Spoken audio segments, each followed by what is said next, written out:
Statut, le conseil et l'expertise du CIG Petite Couronne. Bonjour à toutes et à tous et bienvenue dans Minute Statut, le podcast consacré au statut de la fonction publique territoriale. Je suis Peggy Ngombe, juriste au sein de la direction du conseil et de l'expertise statutaire du CIG Petite Couronne, le service SVP Statut pour celles et ceux qui nous connaissent déjà.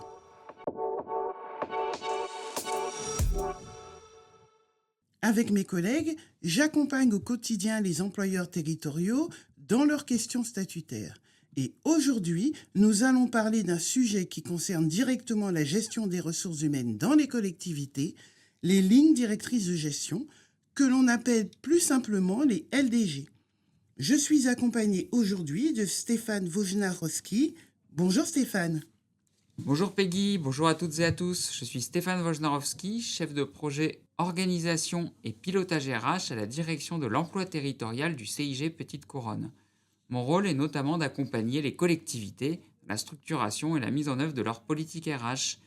Et les LDG, justement, sont un sujet particulièrement intéressant parce qu'elles se situent à la croisée du droit, de la stratégie RH et du dialogue social. Exactement. Pour rappeler rapidement le contexte, les LDG sont entrées en vigueur le 1er janvier 2021. Depuis, elles constituent un cadre important pour définir les grandes orientations de la politique RH des collectivités et établissements publics territoriaux. Et en 2026, pour beaucoup de collectivités, on arrive à une étape importante, celle du renouvellement des LDG. Oui, effectivement, et c'est ce qui rend le sujet très actuel. Après plusieurs années de mise en œuvre, l'enjeu n'est plus seulement de savoir comment rédiger des LDG, mais aussi de se demander est-ce qu'elles ont vraiment été utilisées ? Est-ce qu'elles ont été appropriées par les services RH, les encadrants, les agents ?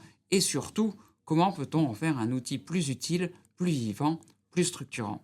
C'est aussi dans cette perspective que le CIG organise la prochaine rencontre emploi RH le 19 juin 2026 autour d'un thème très parlant, ligne directrice de gestion, 6 ans après, bilan et perspective, et si les LDG devenaient un outil RH structurant ? Tout à fait, Peggy. Cette rencontre sera l'occasion de prendre du recul sur ce qui a fonctionné, sur les difficultés rencontrées, mais aussi sur les perspectives pour les prochaines années. Dans cet épisode, nous allons donc reprendre les bases. À quoi servent les LDG ? Quel est leur cadre juridique ? Que doivent-elles contenir ? Et comment les collectivités peuvent-elles les faire évoluer aujourd'hui ? Et nous essaierons aussi de voir comment passer d'un document parfois perçu comme obligatoire ou formel à un véritable outil de pilotage RH. Voilà le programme. Minute Statut, c'est parti. Avant d'entrer dans le vif du sujet, Stéphane, je pense qu'il faut quand même rappeler d'où viennent les LDG. Elles ne sont pas apparues isolément. Elles s'inscrivent dans le cadre de la loi de transformation de la fonction publique de 2019 avec une évolution assez importante de la manière d'organiser le dialogue social. Oui, exactement, Peggy. L'idée de cette réforme, c'était de recentrer le dialogue social sur des sujets plus collectifs, plus stratégiques. Autrement dit, on passe progressivement d'un dialogue très centré sur l'examen de situations individuelles à une discussion sur les grandes orientations de la politique RH. Et c'est là que les LDG prennent tout leur sens. Elles viennent poser un cadre commun, à la fois pour la stratégie RH, mais aussi pour les questions d'avancement, de promotion et de valorisation des parcours professionnels. Oui, et ce cadre est important parce qu'il doit permettre à l'employeur public d'expliquer ses choix, ses priorités, ses critères. Et en face, il permet aussi aux organisations syndicales d'avoir une vision plus globale de la politique RH et pas seulement une approche dossier par dossier. Concrètement, qu'est-ce que l'arrivée des LDG a changé dans la gestion des ressources humaines ? Avant les LDG, la gestion RH reposait beaucoup sur une logique individuelle. Par exemple, pour l'avancement de grade ou la promotion interne, les situations étaient examinées au cas par cas. Les commissions administratives paritaires, autrement dit les CAP, occupaient une place centrale dans cet examen. Et il n'y avait pas nécessairement de cadre stratégique formalisé en amont. Les critères n'étaient pas toujours rendus publics, les règles de décision n'étaient pas forcément écrites à l'avance, et la politique RH pouvait être moins lisible pour les agents. Plus largement, cette organisation traduisait une gestion RH assez réactive. On répondait aux situations individuelles au fur et à mesure, mais sans toutefois disposer d'une vision collective ou d'un outil de projection à moyen ou long terme. Et les LDG viennent justement apporter cette vision d'ensemble. C'est tout à fait ça. Elles sont en quelque sorte la contrepartie de l'allègement du rôle des CAP sur les décisions individuelles. Puisque les CAP interviennent moins sur ces décisions, il fallait mettre en place un autre outil pour garantir à la fois la participation des représentants du personnel et offrir aussi davantage de lisibilité, de cohérence et de transparence. Donc, les LDG ne sont pas seulement une obligation réglementaire, elles doivent permettre de passer d'une gestion au cas par cas à une gestion plus structurée, plus anticipée et plus compréhensible pour les agents. Exactement, Peggy. L'enjeu, c'est de donner un cap. Quels sont les objectifs RH de la collectivité? Quels critères vont guider les décisions? Comment accompagne-t-on les parcours professionnels? C'est cette logique-là qui change avec les LDG. Donc, si on résume, avant les LDG, il existait bien des pratiques RH dans les collectivités, bien sûr, mais elles n'étaient pas toujours formalisées dans un cadre collectif, lisible et partagé. Et c'est précisément ce que les LDG sont venus apporter, un cadre commun qui permet à la collectivité de dire clairement quelles sont ses grandes orientations RH. Oui, et derrière les LDG, il y a aussi une volonté plus large du législateur. Moderniser la gestion des ressources humaines dans la fonction publique. L'idée, ce n'est pas seulement de produire un document obligatoire, c'est aussi d'aider les employeurs publics à mieux anticiper leurs besoins, à accompagner l'évolution des métiers et à construire une politique RH cohérente avec les priorités portées par les élus. Justement, Peggy, si on en revient au cadre juridique, comment les textes définissent-ils les LDG? Sur le plan juridique, les LDG sont prévus par le Code général de la fonction publique aux articles L 413-1 à L 413-7. Leur cadre opérationnel est fixé par le décret du 29 novembre 2019. Ce texte précise à la fois les conditions d'élaboration des LDG, leur contenu, ainsi que l'évolution des compétences confiées aux commissions administratives paritaires dans la fonction publique. Ce dispositif est actuellement en cours d'intégration dans la partie réglementaire du Code général de la fonction publique. Pour la fonction publique territoriale, les dispositions correspondantes seront codifiées aux articles R 413-27 à R 413-38. Leur entrée en vigueur est prévue au 1er août 2026. Concrètement, les LDG couvrent deux grands volets. Premier volet, la stratégie pluriannuelle de pilotage des ressources humaines. Oui, c'est-à-dire les grandes orientations RH de la collectivité sur plusieurs années. Par exemple, les enjeux de recrutement, de formation, de mobilité, d'égalité professionnelle, de qualité de vie au travail ou encore d'évolution de compétences. Et deuxième volet, les orientations générales en matière de promotion et de valorisation des parcours professionnels. Tout à fait, et c'est un point important. Les LDG ne se limitent pas à l'avancement de grade ou à la promotion interne. Ces sujets en font partie, bien sûr, mais les LDG ont une portée plus large. Elles doivent aussi donner une vision d'ensemble sur la manière dont l'employeur entend accompagner les parcours professionnels des agents. Donc Peggy, ce n'est pas seulement un document technique ou une annexe RH. Non, et c'est même un document obligatoire.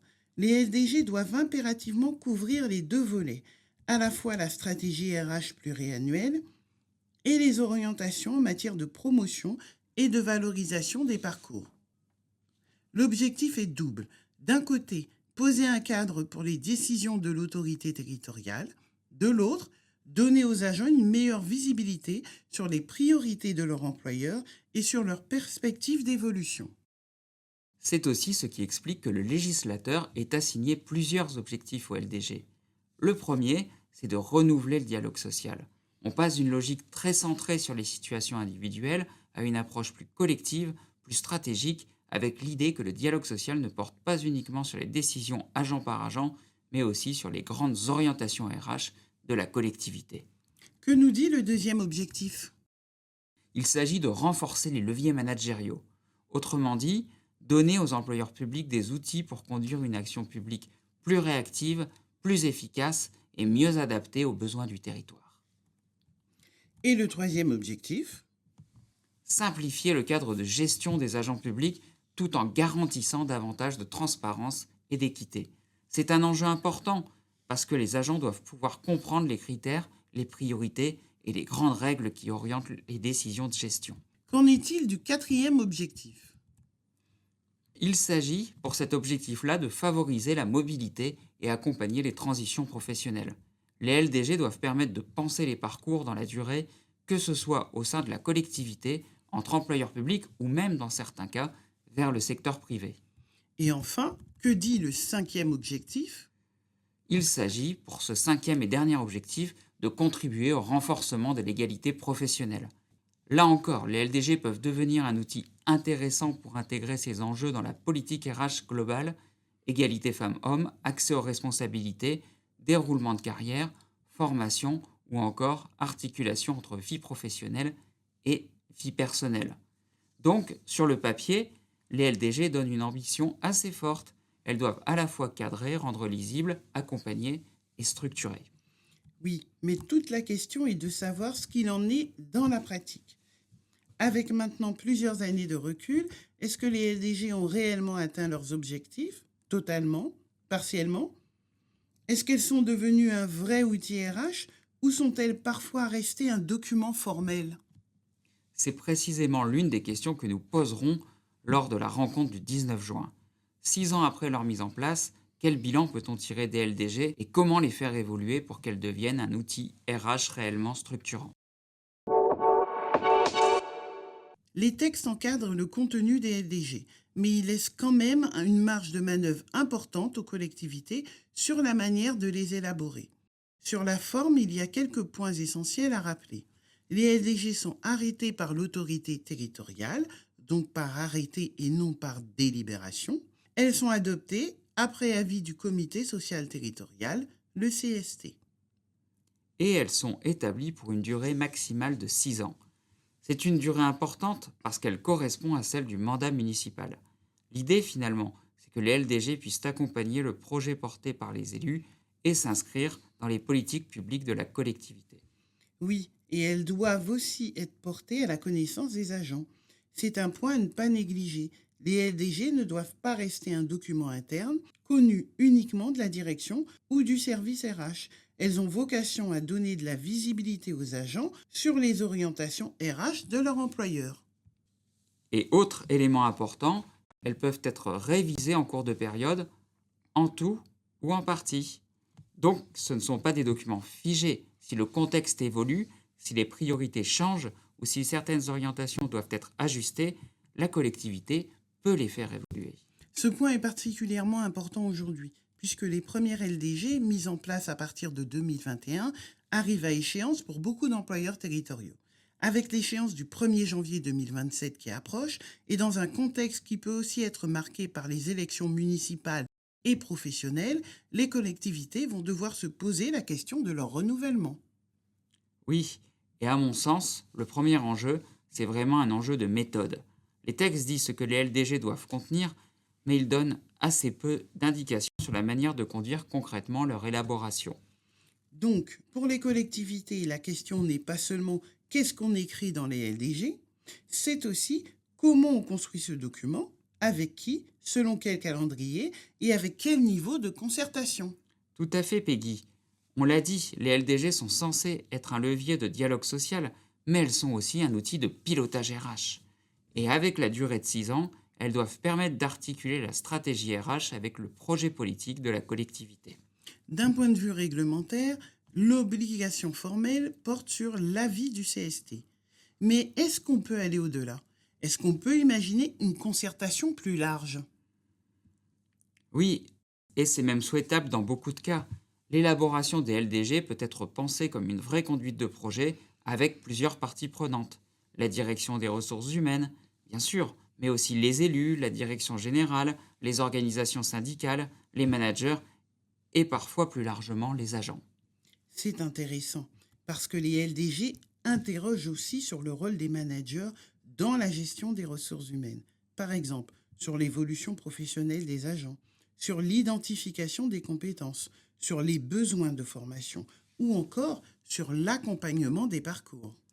Oui, les managers sont souvent au plus près du terrain. Ils connaissent les besoins des services, les évolutions des métiers, les difficultés de recrutement ou de fidélisation. Les associés peuvent donc permettre d'avoir des LDG plus réalistes, plus opérationnels et surtout plus faciles à faire vivre ensuite. Cela pose aussi la question du portage. Qui doit piloter la démarche? Les RH? Les élus? La direction générale? Je dirais qu'il faut distinguer deux niveaux. Sur le plan opérationnel, la direction des ressources humaines a évidemment un rôle central. Elle structure la démarche, organise le diagnostic, prépare les documents, anime les échanges. Mais sur le plan stratégique, le portage doit être plus large. Il doit associer la direction générale et les élus parce que les LDG traduisent aussi une vision politique et managériale de la collectivité. Autrement dit, si les LDG restent uniquement un document RH, elles risquent de perdre une partie de leur portée. Exactement, Peggy. Pour qu'elles soient utiles, elles doivent être portées au bon niveau, comprises par les acteurs et reliées aux priorités de la collectivité. Concrètement, quels outils peuvent aider les collectivités à élaborer ou à renouveler leur LDG? Il y a un premier outil essentiel, c'est le diagnostic RH. Avant de définir des orientations, il faut partir d'un état des lieux. Où en est la collectivité? Quels sont ses effectifs? Quels sont ses métiers en tension? Quelles sont ses pratiques en matière de recrutement, de mobilité, de formation ou encore de carrière? Donc l'idée, c'est de ne pas rédiger les LDG à froid, mais de les construire à partir de données concrètes. Exactement. Le diagnostic peut porter sur plusieurs dimensions. Les effectifs, les rémunérations, la formation, la mobilité, les carrières, l'absentéisme, la santé au travail, l'égalité professionnelle ou encore les conditions de travail. C'est ce diagnostic qui permet ensuite d'identifier les enjeux prioritaires. Et pour alimenter ce diagnostic, il existe un outil essentiel, le rapport social unique, le RSU. Oui, tout à fait, le RSU est une ressource très précieuse. Il rassemble chaque année un grand nombre de données RH sur la collectivité, les effectifs, les rémunérations, les parcours professionnels, la formation, l'égalité professionnelle, les conditions de travail, la santé, l'absentéisme, etc. Et ce lien entre LDG et RSU est même prévu par les textes. Le décret du 29 novembre 2019 indique que le bilan des LDG s'appuie notamment sur les données issues du RSU. Ce qui est logique, le RSU permet de regarder objectivement la situation de départ, mais aussi de suivre les évolutions dans le temps. Il peut donc servir à la fois pour construire les nouvelles LDG et pour évaluer les précédentes. Finalement, le RSU permet de passer d'un document déclaratif à une stratégie RH fondée sur des données. Oui, Peggy, et c'est là tout l'intérêt. Les LDG ne doivent pas seulement énoncer de grandes intentions, elles doivent s'appuyer sur un diagnostic, fixer des orientations réalistes et permettre ensuite de mesurer les progrès accomplis. Donc, au moment du renouvellement, l'enjeu pour les collectivités est double: faire le bilan des LDG précédentes, puis construire les nouvelles à partir d'une analyse plus fine de leurs besoins RH. Exactement. C'est l'occasion de se demander ce qui a fonctionné, ce qui est resté trop formel, ce qui doit être ajusté et comment faire des LDG un outil plus utile pour piloter les ressources humaines. Sur le volet stratégique, les textes laissent finalement une assez grande liberté aux collectivités. L'idée, ce n'est pas d'imposer un modèle unique de LDG. L'objectif, c'est plutôt que chaque collectivité puisse définir ses grands enjeux RH en fonction de son contexte, de ses priorités et de ses moyens. Oui, les textes donnent un cadre, mais ils ne fichent pas le contenu. Ils rappellent surtout deux choses. D'abord, les LDG doivent tenir compte des politiques publiques mises en œuvre par la collectivité. Ensuite, elles doivent partir de la réalité du terrain, les effectifs, les métiers, les compétences, mais aussi les besoins à venir. Autrement dit, les LDG doivent être adaptés à chaque collectivité. Une petite commune, une grande ville, un établissement public ou un département ne vont pas forcément avoir les mêmes enjeux RH ni les mêmes priorités. Tout à fait, Peggy. Et cette souplesse ouvre plusieurs pistes de réflexion, notamment avec le recul que l'on a aujourd'hui sur la première génération de LDG. Le premier sujet, c'est bien entendu celui du dialogue social. Oui, parce qu'on l'a dit, les LDG ont été pensés comme un outil permettant de renouveler le dialogue social. Mais concrètement, est-ce que les différents acteurs se sont vraiment appropriés cet outil, et notamment les organisations syndicales? C'est toute la question. Dans certaines collectivités, les LDG ont pu ouvrir de nouveaux espaces de discussion plus stratégiques autour des orientations RH. Dans d'autres, elles sont peut-être restées un document plus formel, construit principalement par l'administration. Donc l'enjeu aujourd'hui, c'est de savoir si les LDG ont réellement permis de passer d'une logique de consultation obligatoire à une logique de concertation plus active. Tout à fait. Et cela pose aussi une autre question, celle du rôle concret des organisations syndicales dans la définition des LDG. Ont-elles seulement rendu un avis ou ont-elles été associées plus en amont dans la réflexion sur les critères, les priorités et les objectifs RH? Un deuxième enjeu concerne aussi le management, parce que les LDG interrogent directement la place des managers dans les décisions RH, notamment lorsqu'on parle de promotion ou d'évolution de carrière. Oui, avec les LDG, on peut se demander qui participe réellement à la décision. Les RH, les managers, l'autorité territoriale, les instances de dialogue social. En pratique, c'est souvent l'ensemble de ces acteurs qui intervient, mais pas toujours avec le même poids selon les collectivités. Et dans l'esprit des textes, les LDG devaient aussi être un levier pour le management. La question est donc de savoir si cette intention s'est donc traduite dans les faits. Est-ce que les managers de proximité ont davantage été associés aux décisions de promotion? Est-ce que leur avis pèse davantage aujourd'hui? On ne peut pas donner une réponse unique parce que les situations sont très différentes d'une collectivité à l'autre. Mais il y a quand même un constat que l'on retrouve assez souvent. Les critères sont plus clairs, plus visibles et les décisions semblent parfois mieux comprises ou en tout cas mieux admises. Parce qu'il y a un cadre posé en amont. Même si l'autorité territoriale conserve son pouvoir d'appréciation, les agents peuvent mieux identifier les critères qui vont être pris en compte. Exactement, Peggy. Et si on élargit encore un peu le sujet, les LDG doivent aussi s'articuler avec les autres démarches RH de la collectivité. Je pense notamment à la GPEC, la gestion prévisionnelle des effectifs, des emplois et des compétences. Les LDG n'ont donc pas vocation à tout réinventer. Elles doivent plutôt permettre de mettre en cohérence les différents chantiers RH, mobilité, formation, égalité professionnelle, recrutement, évolution des métiers, accompagnement des parcours. Oui, elles peuvent servir de cadre global. Par exemple, si une collectivité a déjà engagé une réflexion sur la mobilité interne ou sur l'égalité professionnelle, les LDG peuvent permettre de traduire ces orientations en mesures plus concrètes. D'ailleurs, sur l'égalité professionnelle, une jurisprudence récente illustre bien cet enjeu. Le Conseil d'État a rappelé dans une décision du 27 septembre 2024 que les LDG pouvaient intégrer un objectif d'amélioration de l'accès des femmes au corps supérieur. Dans cette affaire, lorsque les avis ne permettaient pas de départager deux candidats, l'autorité compétente avait pu tenir compte de cet objectif en nommant une femme à la place d'un homme, dès lors qu'il était bien prévu par les LDG. C'est un bon exemple parce que cela montre que les LDG ne sont pas seulement un document d'affichage. Elles peuvent avoir un effet très concret dans les décisions de promotion, à condition bien sûr que les objectifs soient clairement posés et appliqués de manière cohérente. Et cela renvoie directement à un autre enjeu, l'équité et la transparence. Tout à fait. Au-delà de la lisibilité des décisions, on peut se demander si les LDG sont devenus en pratique un outil efficace pour prévenir les discriminations et renforcer l'égalité professionnelle. Plus largement, après plusieurs années d'application, une question reste ouverte. Est-ce que les LDG ont réellement créé du nouveau? Ou est-ce qu'elles ont parfois simplement repris des actions RH qui existaient déjà, sans forcément changer les pratiques? Et c'est exactement l'un des points que nous pourrons creuser lors de la journée du 19 juin avec les témoignages et les tables rondes. L'idée sera de voir à partir d'expériences concrètes, si les LDG sont devenus un véritable outil de transformation RH ou si leur potentiel reste encore à développer.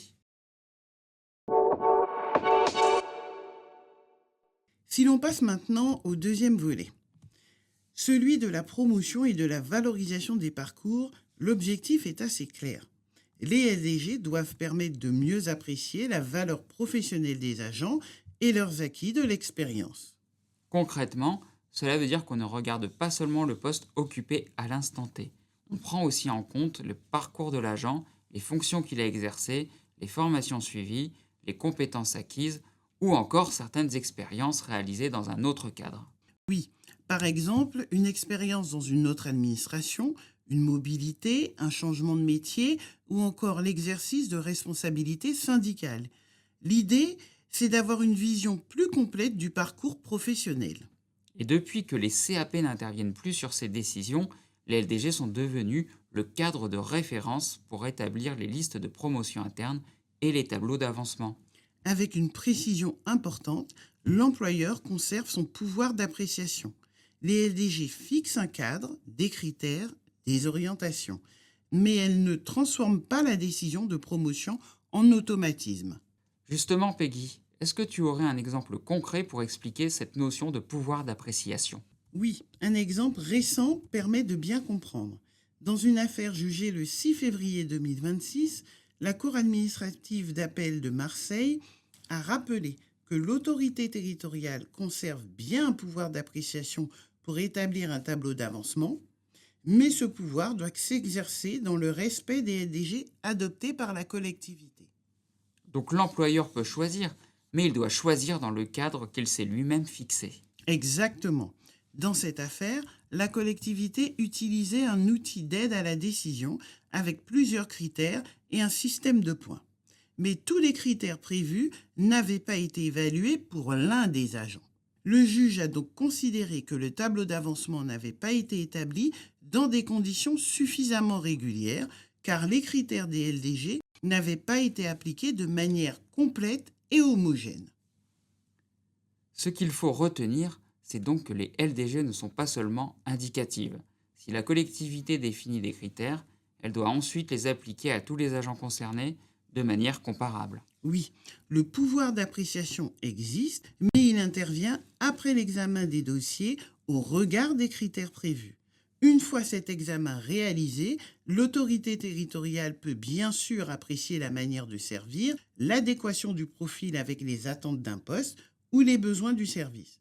Mais elle ne peut pas écarter ou appliquer partiellement les critères qu'elle a elle-même fixés.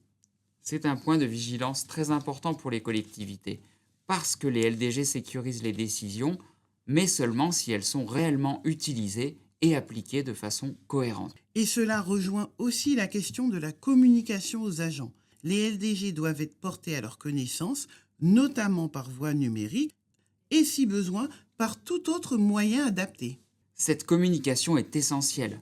Elle permet aux agents de connaître les critères pris en compte pour une promotion interne ou un avancement de grade. Et donc de mieux comprendre les décisions qui concernent leur carrière. Même si la promotion n'est jamais automatique, les agents disposent d'une meilleure visibilité sur ce qui est attendu, les compétences, l'expérience, l'investissement professionnel, la formation, la mobilité ou encore la manière de servir. Cela contribue aussi à réduire le sentiment d'arbitraire. Quand les critères sont connus à l'avance, formalisés et appliqués de manière homogène, les décisions peuvent être mieux comprises, même lorsqu'elles restent défavorables à certains agents. Et c'est aussi un levier d'égalité professionnelle, parce qu'un cadre clair, transparent et partagé permet de mieux objectiver les décisions et donc de limiter les risques de traitement différenciés injustifiés. En résumé, sur ce volet promotion et parcours professionnel, les LDG ont une double fonction. Elles guident l'autorité territoriale dans ses décisions tout en donnant aux agents une meilleure lisibilité sur leurs perspectives d'évolution. Et c'est sans doute l'un des points centraux du renouvellement à venir. Comment faire en sorte que les LDG ne soient pas seulement un document consulté une fois par an au moment des promotions, mais un véritable outil d'accompagnement des parcours professionnels. Stéphane, un point important à rappeler. Les LDG ne s'arrêtent pas au moment où elles sont adoptées. Pour le volet relatif à la promotion et à la valorisation des parcours professionnels, leur mise en œuvre doit faire l'objet d'un bilan annuel présenté au comité social territorial. Oui, et c'est encore là un point essentiel. On peut évidemment voir ce bilan comme une obligation réglementaire, mais ce serait dommage de s'arrêter là. C'est aussi une vraie opportunité pour la collectivité. Une opportunité d'évaluer si les LDG fonctionnent réellement. Exactement, le bilan permet de vérifier si les critères sont compréhensibles, s'ils sont bien appliqués, si les décisions sont cohérentes et si les objectifs fixés au départ restent pertinents. Donc l'idée, ce n'est pas seulement de présenter un document une fois par an au CST, c'est aussi de se demander, est-ce que les LDG sont utiles? Est-ce qu'elles produisent les effets attendus? Est-ce qu'elles doivent être ajustées? C'est tout à fait ça, les LDG peuvent être révisés et cette possibilité doit être vue comme un outil d'amélioration continue. Si l'on constate que certains critères sont trop flous, trop difficiles à appliquer ou qu'ils ne correspondent plus aux besoins de la collectivité, il faut pouvoir les faire évoluer. Et ce bilan peut aussi être élargi. Oui, et c'est même intéressant. Même si l'obligation porte spécifiquement sur le volet promotion et valorisation des parcours, rien n'empêche une collectivité de faire un bilan plus global de l'ensemble de ses LDG. Parce que cela permet d'évaluer la politique RH dans son ensemble. La formation, la mobilité, l'égalité professionnelle, etc., etc. Autrement dit, le bilan annuel peut devenir un vrai moment de pilotage RH. Oui, à condition qu'il ne soit pas seulement formel.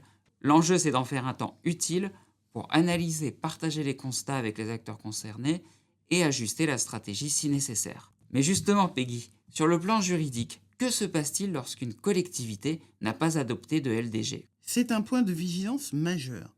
En l'absence de LDG, la collectivité ne peut pas légalement procéder aux avancements ou aux promotions. Les LDG sont devenus le cadre de référence pour ces décisions.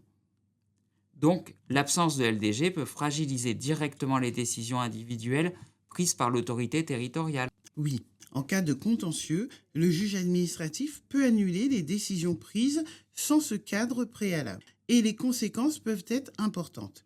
L'annulation du tableau d'avancement, de la liste de promotion, voire des nominations qui en découlent. Donc, on voit bien que les LDG ne sont pas un document accessoire. Elles sécurisent les décisions de gestion, notamment en matière de carrière. Exactement. Mais au-delà du risque contentieux, il faut surtout retenir que les LDG ne devraient pas être vus comme un simple exercice de conformité réglementaire. Bien construites, bien expliquées et bien appropriées, elles peuvent devenir un véritable levier de transformation des pratiques RH. Avec plusieurs bénéfices très concrets, Peggy. Plus de transparence pour les agents, plus de cohérence dans les décisions, un cadre plus clair pour les employeurs et un dialogue social qui peut gagner en qualité. C'est aussi ce qui fait le lien avec la rencontre emploi RH du 19 juin 2026. Tout à fait, et merci de le rappeler, Peggy. L'objectif de cette journée, c'est justement d'accompagner les collectivités dans cette réflexion au moment où beaucoup d'entre elles s'apprêtent à renouveler leur LDG. Et cette journée s'appuiera sur des tables rondes, des retours d'expérience et des témoignages de collectivités. Certaines auront mené des démarches très abouties, d'autres auront peut-être rencontré des difficultés. Mais dans les deux cas, les enseignements seront précieux parce que l'idée n'est pas de présenter un modèle unique. L'objectif, c'est plutôt de nourrir la réflexion des équipes RH, des directions générales et des élus. Comment construire des LDG utiles, comment les faire vivre, comment éviter qu'elles restent un document formel. Et finalement, c'est toute la question posée par le sous-titre de cette rencontre. Et si les LDG devenaient un outil RH structurant? Et pas seulement un document de conformité, mais un vrai cadre de pilotage capable de donner un cap, de rendre les décisions plus lisibles et d'accompagner les évolutions des collectivités et des agents. Merci Stéphane pour ton éclairage. Ce podcast nous a permis de mieux comprendre les lignes directrices de gestion. Pour aller plus loin, vous pouvez consulter les ressources disponibles sur l'espace abonné du CIG Petite Couronne. Merci à toutes et à tous de nous avoir suivis et à très bientôt pour un nouvel épisode de Minute Statut. À très vite.